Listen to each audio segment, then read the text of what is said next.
Rohan, just your take on that performance first, please. Yeah, obviously very pleasing performance. We attacked the game from the start. I thought we played with confidence from the kickoff and didn't give the other team a glimpse in the contest from a scoreboard point of view. I thought we scored on that first set, was it? We went on with it. We didn't, we were quite relentless with our work and made a difference. The last couple of weeks, a few players have come back in the group, like Paul Momorowski getting ahead of schedule there with his rehab and coming back in the team made a real difference to that right edge. I thought the kid on the outside of him was learning how to play wing really well as well, Alfie.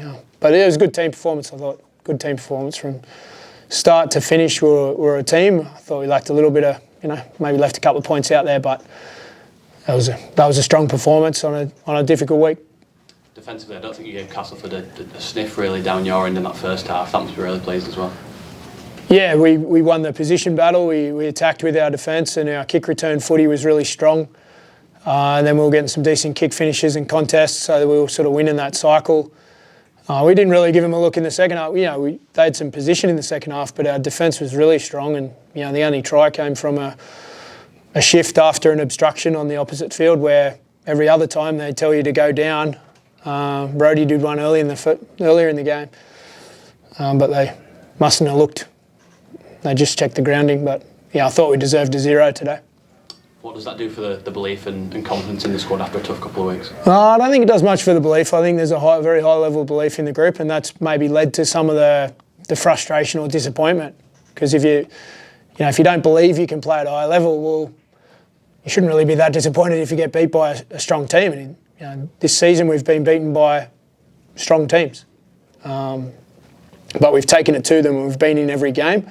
Certainly for confidence and feel-good factor, it does plenty for that, because we executed some stuff that we've practiced and worked hard on, as well as just generally ripped into the game on both sides of the ball. And I really liked the temperament today, where people weren't worried about a mistake. We just got on with it, where I think at other times we've maybe wallowed in it or carried the divots, or where we just got on with it and just played really good footy. And I think it was an important day. We were representing more than ourselves as well in the Leeds Building Society, sort of passing over the jersey to Bernardo's, which is a great thing. And hearing those stories sort of puts things in context as well. And we also had Mike Bates, who's a great friend of the club, speak to us yesterday about a few things, and sort of seeing that in action today. He brought some friends of his as well from Through Dark. So they shared a few stories today, and it was nice to sort of action some of the stuff that we spoke about. How late did you know that Andy Ackers wasn't available? About 7:34 p.m. yesterday. How do you think Corey did in his place off the bench? Corey did well. The plan was to start Ackers this week, but that was a late change, and I thought the way Jared O'Connor stepped into that late change, I thought he was phenomenal with his line speed and his intent defensively particularly, and he gave good solid service as he normally does, but he led the way with the energy and people followed him. And then Corey's had a tough go of it through the pre-season. Obviously we signed Ackers and that pushed him down the pecking order a little bit. He's had a few injuries and a concussion that sort of stood him out.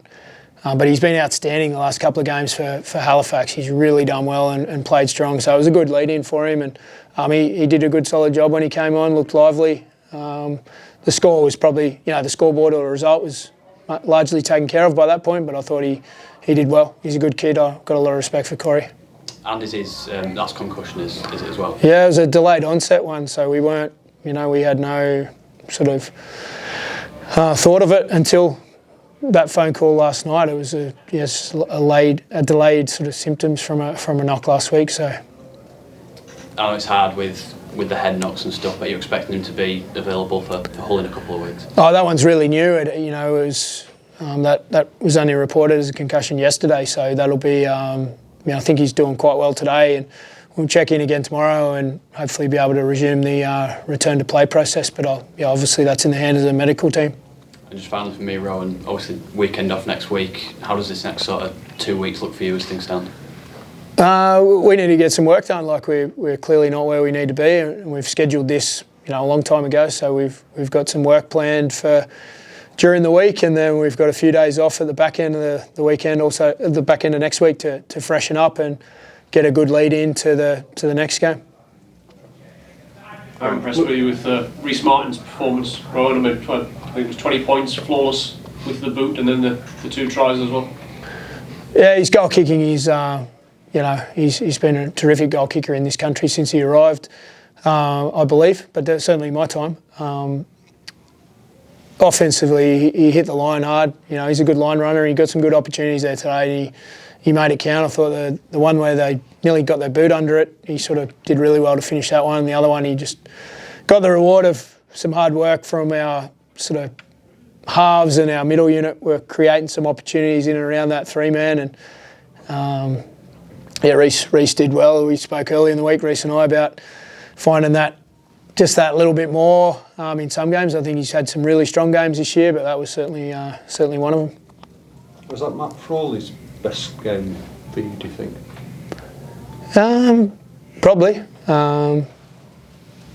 Probably had some. I think he's had some good, solid performances where today he got the sort of fruits of playing short and using his lead runner today. When Rhys scores, it looks like a good play, and then obviously he found his own try with the good support from Sungri on the inside. So he's come up with some really good plays. He had a really good week of preparation. Both he and Brodie have really stepped forward this week and taken a lot of ownership of the attack, implementation, what we're going to do, but also getting it to happen in practice, really taking a step forward. So it was nice to see that actioned as well on the pitch.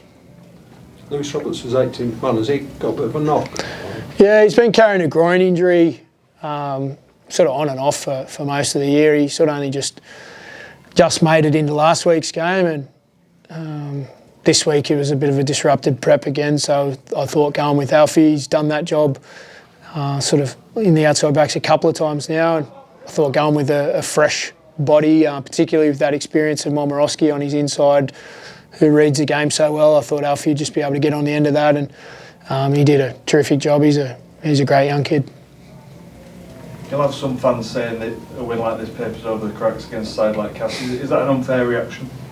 That was a strong performance today, regardless of who you're playing against. And there's noise that's been generated by people outside of this building. So to have to deflect that and fight through it, I think it shows a lot of courage and connection as a group to come and play like that today.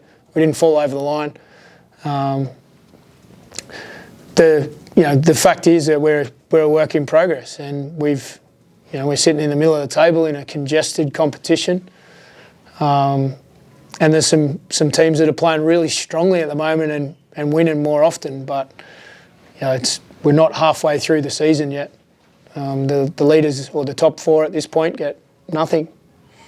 Is that what you meant by a tough week when you said earlier that outside noise? The weeks are all the same to me, but the outside stuff filters in as much as you try and deflect it. It doesn't filter into my actual visuals, but it influences the people who influence the people. The players and their families and whatnot have to listen to stuff or hear stuff or see stuff. We've got plenty to do, but there's a lot of belief in that group and a lot of connection. And I think the way that we played from minute 1, we didn't wait until the score was on our side to feel good. We attacked it, and that's how we have to play all the time. Is it weighing certain individuals down more than others? I don't know. You'd have to ask them, but you can see, we all are aware of how people interact and voice their opinions these days. I was chatting to a few older blokes that, played pre-smartphone, and they used to cop it off their coach after the game or during the week at training. Maybe the odd person on the street, but that was about it. Where now it's everywhere you turn if you let it. Is it more difficult for a modern player, do you think?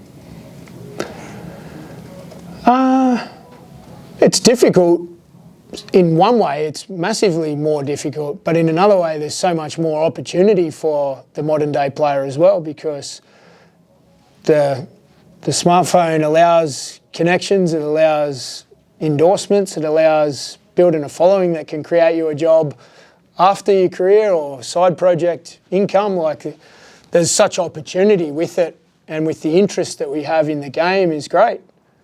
And we welcome that. So there's opportunity with it, but also at the same time, with most opportunity comes great challenge as well.